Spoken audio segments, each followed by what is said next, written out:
जी बिल्कुल, high court bar association में मौजूद है जहां सज्जाद अदर मेहता साहब ने भारी लीड के साथ सदारत के इलेक्शन को विन किया है। सर क्या कहना चाहेंगे, आपने सदारत के इलेक्शन को विन किया है और सदर हाई कोर्ट बार मुंतखब हो गए हैं। अल्हम्दुलिल्लाह हमने आइन की बालादस्ती के लिए काम करना है, रूल ऑफ लॉ के लिए काम करना है और उकला की फलाह बहबूद के लिए काम करना है। मुझे दोस्तों ने बहुत वोट दिया है, बहुत भाई मोहब्बत दी है।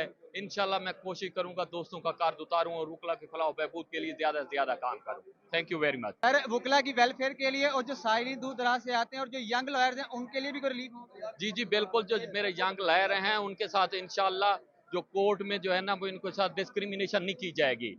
और जो साइलिन है उनके लिए हम कोशिश करेंगे। हमारे बार और बेंच का जो बुनियादी मकसद है लोगों को जल्द अज जल्द इंसाफ फराहम करना है।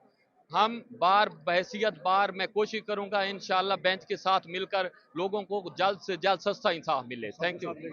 और इंशाल्लाह सब दोस्तों को साथ लेके चलेंगे। ये काले कोर्ट की जीत